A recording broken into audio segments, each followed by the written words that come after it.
Encontré a mi hijo de 7 años acurrucado en la nieve, temblando y sollozando. ¿Dónde están tus abuelos?, pregunté. Se fueron a Hawái con Valeria, susurró. No dije nada cuando mi padre llamó para pedirme dinero, solo vacié la cuenta y llamé a la policía. Era una noche helada en Chicago, diciembre, con la nieve cayendo como si el cielo se estuviera derrumbando. Soy Mario, 36 años, arquitecto, padre soltero de Mateo, de 7, y Valeria, de 4. Trabajo hasta tarde dibujando planos, pagando cuentas, intentando ser un buen padre desde que mi esposa nos dejó hace 3 años. Mis hijos son mi mundo, pero esa noche todo se rompió. Llegué a casa pasadas las 9, agotado tras una reunión con un cliente que quería un edificio imposible. La casa estaba a oscuras, algo raro porque mis padres, que cuidaban a los niños esa semana, siempre dejaban las luces encendidas. Habían insistido en quedarse con Mateo y Valeria, diciendo que querían tiempo con los nietos. No me gustaba mucho la idea, mis padres siempre han sido difíciles, con sus favoritismos y comentarios duros, pero pensé que podía confiar en ellos. Grave error, estacioné en el garaje y caminé al porche, peleando contra un viento que casi me tira. Entonces lo vi, un bulto pequeño, cubierto de nieve, acurrucado contra la puerta. Mi corazón se detuvo. Corrí, resbalando en el hielo, y me arrodillé. Era Mateo, mi hijo. Temblaba tanto que sus dientes castañeteaban, su cara pálida, los ojos rojos de tanto llorar. Mateo, ¿qué haces aquí afuera?, grité, el pánico subiendo por mi pecho. Lo levanté, estaba helado, su chaqueta fina empapada. ¿Dónde están tus abuelos? ¿Dónde está Valeria?, susurró, con voz rota. Se fueron a Hawái con Valeria. Me dejaron aquí, no lo podía creer. ¿Mis padres dejaron a Mateo solo en una tormenta de nieve y se llevaron a Valeria? La rabia y el miedo me ahogaban, pero no había tiempo para pensar. Lo cargué dentro, lo envolví en una manta y llamé a una ambulancia. Mientras esperaba, intenté calentarlo, frotando sus manos heladas. Estaba asustado, agotado, temblando sin parar. En el hospital, los médicos confirmaron que Mateo había estado afuera por horas. Tenía hipotermia leve y estaba deshidratado. Me senté a su lado, sosteniendo su mano mientras le ponían una vía. Entre sollozos, me contó que sus abuelos le dijeron que era muy difícil para llevarlo de viaje, que solo querían a Valeria porque era más fácil. Mateo, mi hijo reservado que ama dibujar, siempre fue un problema para ellos. Sus dibujos son impresionantes, llenos de detalles que no esperas de un niño de 7 años, pero mis padres nunca lo valoraron.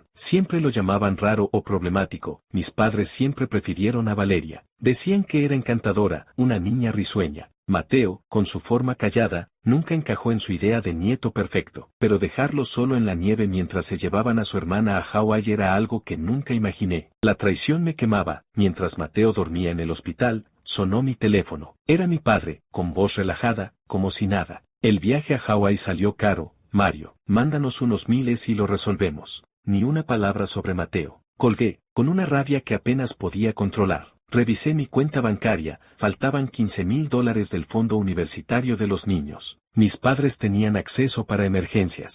Nunca pensé que robarían para irse de vacaciones. Llamar a la policía fue fácil. Les conté todo, como encontré a Mateo, el dinero desaparecido, la llamada de mi padre. La operadora dijo que un oficial iría al hospital. Mientras esperaba, miré a Mateo, dormido bajo las mantas. Prometí que nadie volvería a lastimarlo así. El oficial llegó cerca de la medianoche, un hombre mayor, serio pero amable. Le conté todo, mostré los mensajes de mi padre y el cargo en la cuenta. Esto es abandono infantil, dijo, tomando notas. Y el robo es grave. Encontraremos a su hija. Asentí, intentando mantener la calma. Valeria estaba en Hawái con mis padres, probablemente sin saber nada. La idea de que estuviera con ellos me mataba, pero tenía que ser fuerte por Mateo. Al día siguiente, contacté a una abogada, Cristina. Era directa, con experiencia en casos duros. Le di todos los detalles, el estado de Mateo, el dinero robado, la negligencia. No dudó. Esto es negligencia criminal y robo, dijo. Armaremos un caso sólido, pero será duro, Mario. No me importaba. Mis padres habían cruzado una línea imperdonable. Mientras Mateo se recuperaba, empecé a planear. Quería justicia, pero más que eso, quería proteger a mis hijos. Sabía que el talento de Mateo, esos dibujos que mis padres despreciaban, iba a ser importante. En el hospital, una enfermera me mostró un cuaderno que Mateo llevaba en su mochila, un dibujo de montañas bajo un cielo lleno de estrellas, hecho con un lápiz gastado. Era increíble. Ese dibujo me dio más fuerza para pelear. La nieve seguía cayendo afuera, pero dentro de mí había una decisión clara. Iba a proteger a mis hijos, sin importar el costo. Mis padres pensaron que podían salirse con la suya, pero se equivocaron. Los días siguientes fueron intensos.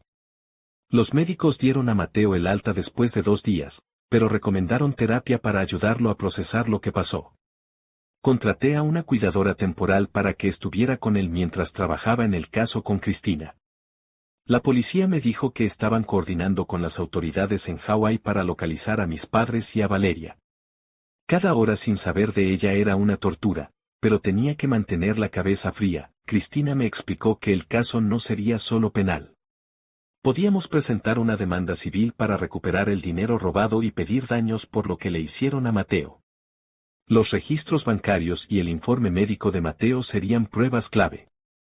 Dijo que el abandono infantil podía llevar a cargos serios, quizás prisión para mis padres. No sentía lástima. Ellos eligieron esto. Mateo empezó a hablar más en el hospital. Me contó cómo sus abuelos lo dejaron en el porche con una mochila y le dijeron que esperara un rato. No le dieron comida ni agua, solo lo dejaron en el frío. Cada palabra era un golpe, pero también me habló de sus dibujos, de cómo lo hacían sentir seguro. Me prometí que encontraría una manera de mostrar su talento al mundo, no solo por él, sino para demostrarle a mis padres lo equivocados que estaban. Esa primera semana fue un torbellino. Entre el hospital, la policía y las reuniones con Cristina, apenas dormía. Pero cada vez que miraba a Mateo, sabía que valía la pena. La tormenta afuera no se comparaba con la que sentía dentro, pero estaba empezando a construir algo nuevo, una vida donde mis hijos serían lo primero, siempre. Los días siguientes fueron un caos. Contraté a Rosa, una cuidadora amable, para que estuviera con Mateo mientras yo lidiaba con todo. Mateo estaba mejor físicamente, pero seguía muy callado. Lo encontraba a menudo en el sofá, dibujando con una intensidad que me preocupaba y me enorgullecía a la vez. Sus dibujos eran su escape, y yo no iba a dejar que nadie los menospreciara otra vez. El lunes, Cristina me citó en su oficina. Era un lugar pequeño, ordenado, con libros de leyes apilados y una ventana que dejaba entrar la luz gris de Chicago.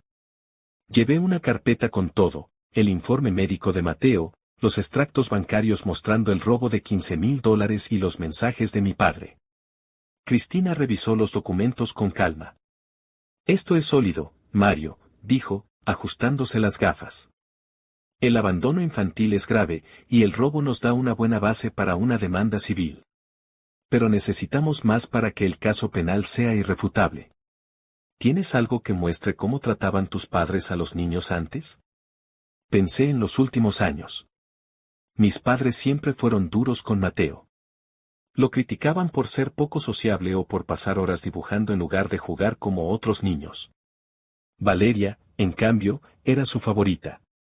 La llenaban de regalos y halagos, diciendo que era una alegría. Nunca entendí por qué trataban a mis hijos tan diferente, pero ahora veía que su favoritismo era más que eso. Siempre prefirieron a Valeria, dije, con la voz tensa. A Mateo lo trataban como un estorbo. Mi madre una vez dijo que era complicado, porque no hablaba mucho.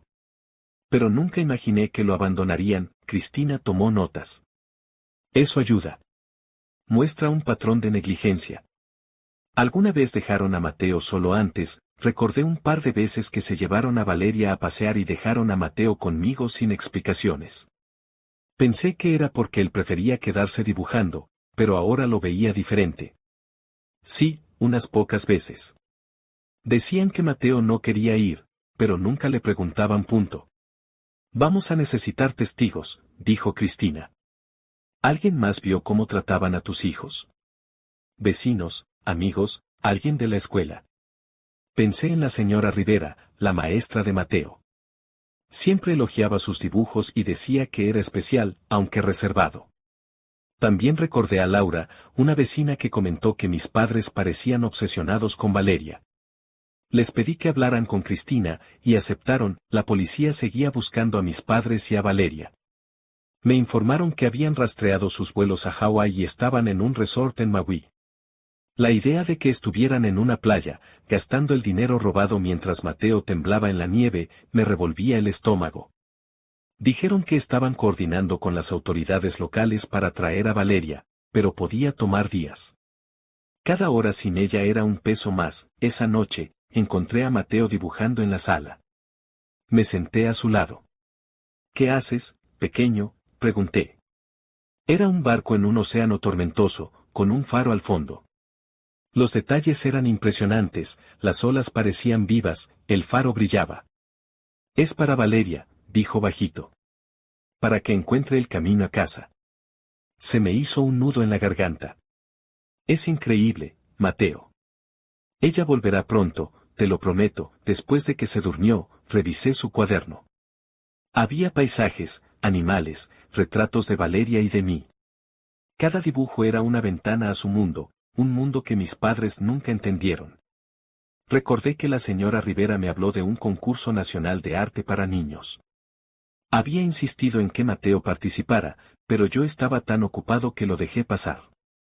Ahora, viendo esos dibujos, supe que tenía que hacer algo. No solo por él, sino para mostrarle que valía. Llamé a la señora Rivera al día siguiente. Le conté lo que pasó, sin muchos detalles, y pregunté por el concurso. Mateo tiene un don, dijo. El plazo termina en 2 semanas. Puedo ayudarte a inscribirlo, acepté. Envié algunos dibujos de Mateo, incluido el del faro. No esperaba mucho, solo quería que sintiera que alguien veía su valor. Pero una semana después, la señora Rivera llamó, emocionada. Mateo es finalista. Lo invitaron a una ceremonia en Nueva York. Es un gran logro. No lo podía creer. Mi hijo, al que mis padres llamaban difícil, estaba siendo reconocido a nivel nacional. Por un momento, sentí alivio. Pero ese mismo día, la policía me dijo que habían localizado a mis padres en Maui. Valeria estaba con ellos, pero se negaban a volver hasta resolver sus finanzas. Querían más dinero. Llamé a Cristina, furioso. Robaron $15,000 y ahora quieren más mientras tienen a mi hija. Esto juega a nuestro favor, dijo Cristina. Su negativa refuerza el caso de negligencia. Estamos trabajando para traer a Valeria pronto. Y con el robo, tenemos suficiente para cargos penales. Esa noche no dormí. Pensar en Valeria con mis padres me mataba. ¿Y si no la trataban bien? Intenté calmarme, confiando en la policía, pero la espera era insoportable. Mateo empezó terapia esa semana. Al principio no hablaba mucho, pero la terapeuta dijo que sus dibujos lo ayudaban a expresarse. Me sugirió animarlo a seguir dibujando y ajustar mi trabajo para estar más presente. Era difícil, mi carrera como arquitecto era exigente, pero sabía que mis hijos eran lo primero. Un día, recibí un correo de una galería en Nueva York. Habían visto los dibujos de Mateo en el concurso y querían incluir uno en una exposición de artistas jóvenes. Me ofrecían un pequeño pago y una invitación para Mateo. Llamé a la señora Rivera, quien estaba tan emocionada como yo. Esto es grande, Mario, dijo. Tu hijo tiene un futuro. Se lo conté a Mateo esa noche. Por primera vez desde el incidente, vi una chispa en sus ojos. ¿Entonces a la gente le gusta lo que dibujo?, preguntó. Les encanta, dije, sonriendo. Y seguirán amándolo. Esa semana, la policía llamó con noticias. Habían traído a Valeria de vuelta. Mis padres fueron detenidos en Hawái y serían trasladados a Chicago para enfrentar cargos. Corrí al aeropuerto con Rosa y Mateo. Cuando vi a Valeria, corriendo hacia mí con sus brazos abiertos, casi colapso. La abracé fuerte, sintiendo su calor. Estaba bien, un poco confundida, pero bien. Mateo la abrazó también, y por un momento, todo lo demás se desvaneció. En casa, los niños se sentaron juntos en el sofá. Mateo le mostró a Valeria el dibujo del faro. Ella sonrió y pidió uno igual. Verlos juntos me dio fuerza, pero sabía que la pelea no había terminado. Mis padres se enfrentarían a la justicia, y yo iba a asegurarme de que pagaran. Cristina me llamó al día siguiente. Tenemos una audiencia preliminar en 2 semanas, dijo.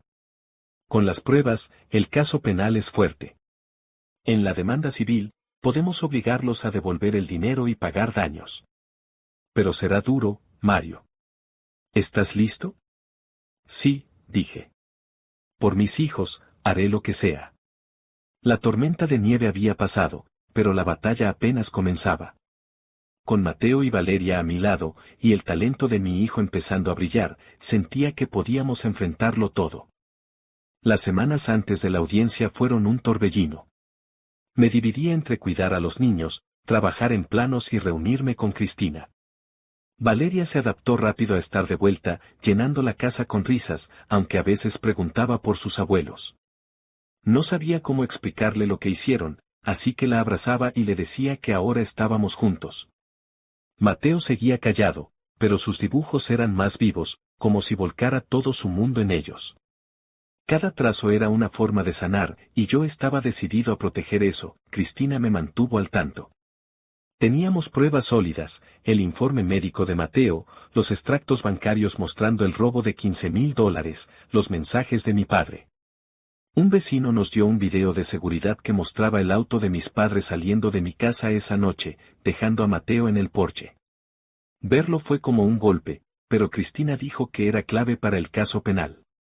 Mis padres enfrentarían cargos por abandono infantil y robo, y la demanda civil buscaría recuperar el dinero y daños por el trauma de Mateo. La audiencia preliminar llegó rápido. En el tribunal, mi estómago estaba en nudos. Mis padres estaban al otro lado, mi madre evitaba mi mirada, mi padre actuaba como si todo fuera un malentendido. Cristina presentó las pruebas con precisión, el informe médico, los registros bancarios, el video. El juez avanzó el caso a juicio, y mis padres quedaron bajo custodia, sin fianza por ahora. No sentí satisfacción, solo un vacío. Eran mi familia, pero habían roto algo que no podía repararse. Contraté a Rosa como cuidadora permanente. Era paciente, cariñosa, y los niños la adoraban. Eso me permitió ajustar mi horario en el trabajo, tomando proyectos más pequeños para estar más en casa. No quería que Mateo o Valeria sintieran que los dejaba de lado otra vez.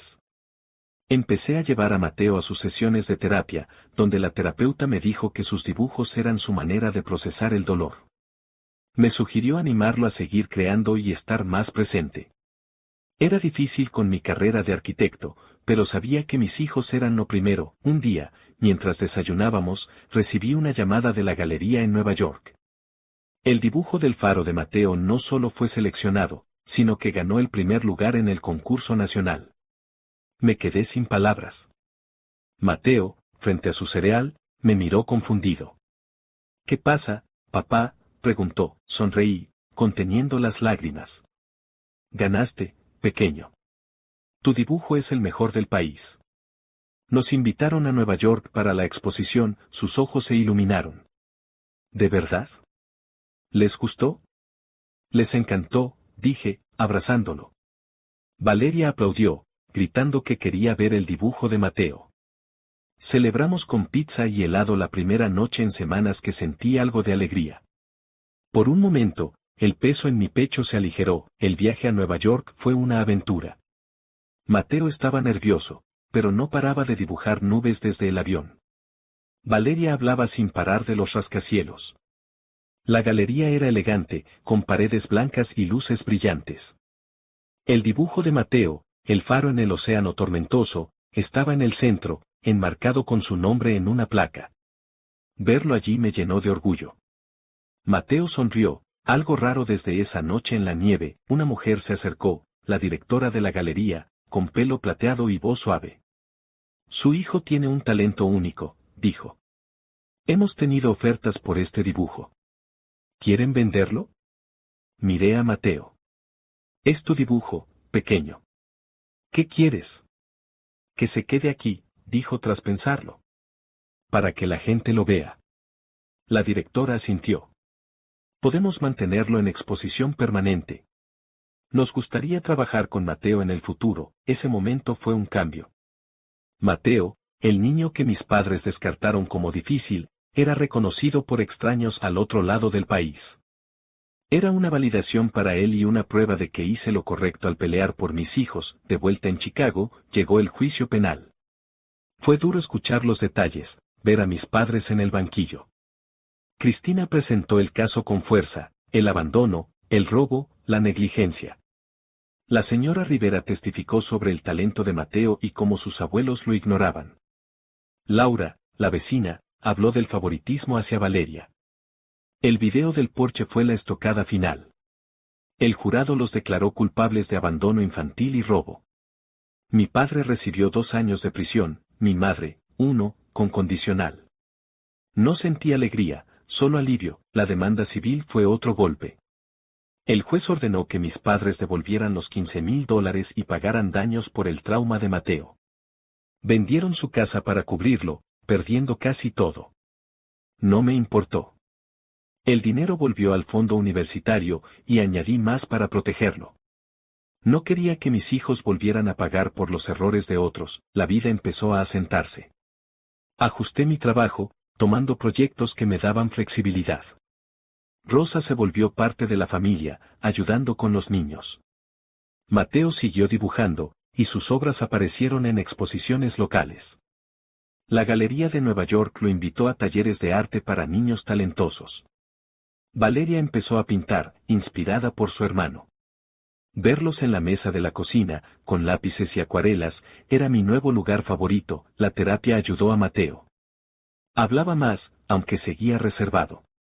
Una vez, mientras dibujábamos, me dijo, «Papá, estoy feliz de que no me dejaron con ellos». Lo abracé sin decir nada. Valeria no recordaba mucho de Hawái, y me aseguré de que no sintiera culpa. Hablábamos de cosas felices, como sus clases de kinder o los dibujos que quería hacer con Mateo. Corté todo contacto con mis padres. Algunos decían que debía perdonarlos, pero no podía. No después de ver a Mateo temblando en la nieve, no después de que robaran el futuro de mis hijos. En lugar de resentimiento, me enfoqué en construir algo mejor. Contraté un asistente para manejar parte de mi trabajo, lo que me dio más tiempo con los niños. Empecé a llevarlos a parques, museos, cualquier lugar donde pudieran reír y ser niños. 1 año después, todo era diferente. Mateo ganó otro premio en un concurso local, y su confianza crecía. Una galería de Chicago le ofreció exponer más dibujos, y aceptamos. Valeria empezó el kinder, y sus maestras decían que tenía una chispa especial. Yo encontré un equilibrio, trabajando lo suficiente para mantenernos, pero siempre poniendo a mis hijos primero. Una tarde, en un parque cubierto de nieve fresca, Mateo me tomó de la mano. «Papá, ¿crees que el faro de mi dibujo ayudó a Valeria a volver?» Apreté su mano, sonriendo. «Claro, pequeño. Ese faro nos guió a todos». Esa noche, con los niños dormidos, me senté con una cerveza, mirando la nieve caer. Ya no sentía rabia ni miedo, solo esperanza. Habíamos pasado por el infierno, pero salimos más fuertes. Mateo y Valeria eran mi luz, y mientras los tuviera, sabía que podía enfrentar cualquier tormenta. Construimos una nueva vida, una donde sus sueños, sus risas y su amor eran lo primero. Y eso, más que cualquier juicio o castigo, era mi victoria.